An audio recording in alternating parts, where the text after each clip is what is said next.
اس پہ بات کرنے کے لیے ڈاکٹر شمائلہ غفار نے ہمیں جوائن کیا ہے. ان سے بات کرتے ہیں، ان سے جانتے ہیں کہ کتنا کامن ہے یہ اور اس کے لیے کس طرح کی مزید اقدامات کرنے کی ضرورت ہے. السلام علیکم ڈاکٹر شمائلہ، آپ ہمیں سن سکتی ہیں؟ جی بالکل، میں آپ کو سن سکتی ہوں. Thank you so much Aliya for having me. Doctor Shumaila, آپ سے ہم یہ جاننا چاہیں گے کہ کتنا کامن ہے چھاتی کا سرطان خواتین میں، اور کیا صرف خواتین ہی اس سے متاثر ہوتی ہیں؟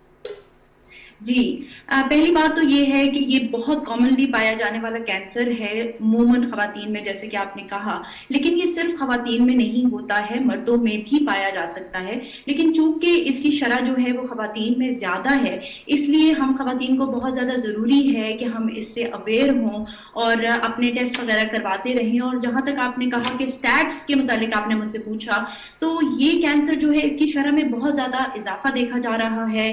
چاہے ترقی پذیر ممالک ہوں یا ترقی یافتہ، ہر طرح کے ممالک میں اس کی شرح میں بہت زیادہ انکریز ہو رہا ہے. اس کی بہت ساری وجوہات ہیں، وہ میں بعد میں بتاؤں گی. جی. لیکن اگر سٹیٹس کی بات کی جائے تو تقریباً 21 لاکھ خواتین ہر سال اس سے ڈائگنوز ہوتی ہیں، ان میں بریسٹ کینسر کی تشخیص ہوتی ہے.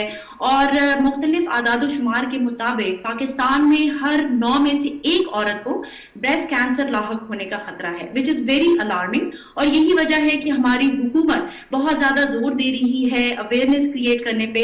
And I am so glad کہ کیپٹل ویو میں بھی اس کو ڈسکس کیا جا رہا ہے. مارننگ شوز میں you are wearing a pink ribbon and that shows کہ ہم اویئرنیس کریٹ کرنے پر کام کر رہے ہیں، کیونکہ یہ ٹاپک ابھی بھی ایسا ہے جس کے بارے میں لوگ بات کرنا معیوب سمجھتے ہیں. حالانکہ ہم اس کے بارے میں سنتے ہیں، پڑھتے ہیں، ایون اشتہارات بھی دیکھتے ہیں، لیکن پھر بھی ہر انسان یہی سوچتا ہے کہ اٹ کین ناٹ بی می. اچھا ڈاکٹر شمائلہ، آپ نے کہا کہ بڑا کامن ہے اور بڑی تعداد میں خواتین جو ہیں وہ اس سے متاثر ہو سکتی ہیں. کیا کامن ایسی علامات ہیں جو ہمیں دکھائی دیں تو ہمیں فوری طور پر اپنی ٹریٹمنٹ یا اپنے ایٹ لیسٹ ٹیسٹ کی طرف جو ہے وہ بڑھنا چاہیے آگے؟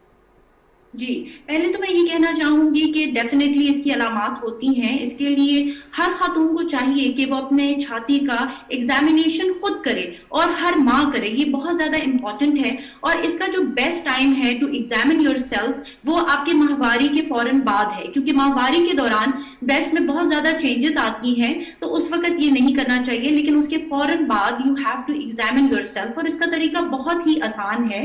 آپ نے مرر کے سامنے کھڑے ہو کر اپنی دونوں سائڈز کو کمپیئر کرنا ہے. پہلے تو آپ نے دیکھنا ہے کہ سکن میں کوئی چینجز تو نہیں ہے، کوئی ڈسکلریشن ہو یا پھر کوئی آپ کو ایسے ابھار سا فیل ہو، کوئی سویلنگ فیل ہو.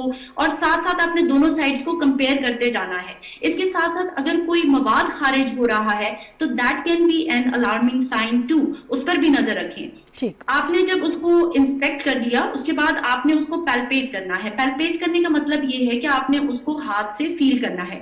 ہاتھ سے فیل کرنے کے لیے آپ نے ہاتھ کا فلیٹ یوز کرنا ہے، فلیٹ آف دا ہینڈ. آپ انگلیوں سے بھی کر سکتے ہیں. دس پارٹ بھی بیسٹ ہے کہ آپ فلیٹ آف دا ہینڈ سے اپنی چھاتی کو 4 کوڈرنٹس میں ڈیوائڈ کیجئے رفلی، اور ہر کوڈرنٹ کو پیلپیٹ کیجئے. اس کو زور دے کے فیل کیجئے کہ کوئی لمپ یا سویلنگ تو نہیں فیل ہو رہی. اس کے بعد آپ نے جو چھاتی کی نوک ہے اس کے ارد گرد بھی ہاتھ لگا کر چیک کرنا ہے کہ آپ کو وہاں پر کوئی چینجز تو نہیں فیل ہو رہی. پلس بہت امپورٹنٹ ہے کہ آپ نے اپنے بغل کو بھی چیک کرنا ہے، کیونکہ ضروری نہیں ہے کہ چھاتی میں ہی کوئی گلٹی ہو، بعض اوقات یہ بغل میں بھی ہو سکتی ہے. اور ایک اور امپورٹنٹ بات، I wanna add کہ یہ بھی ہو سکتا ہے کہ کوئی گلٹی نہ ہو، لیکن یہ جو چینجز ہیں یہ نمودار ہو رہی ہوں. اور اگر یہ نہ بھی ہو تب بھی I would recommend کہ آپ اپنے ٹیسٹ کروائیے. آپ جب اپنے ڈاکٹر کے پاس جاتے ہیں for general physical check up تو do ask for breast examination. یقیناً جب بجائے اس کے کہ بہت زیادہ دیر ہو جائے، اگر ہم ٹائملی مختلف قسم کی بیماریاں، اور اس میں ظاہر ہے کہ بریسٹ کینسر اویئرنیس کے حوالے سے ہم بات کر رہے ہیں، تو اس میں ٹائملی اگر اس کا چیک اپ کروا لیا جائے اور خود اس کو ٹیسٹ کر لیا جائے اور اپنے اندر ہونے والی تبدیلیوں کو خود نوٹس کر لیا جائے تو آسانی ہو سکتی ہے.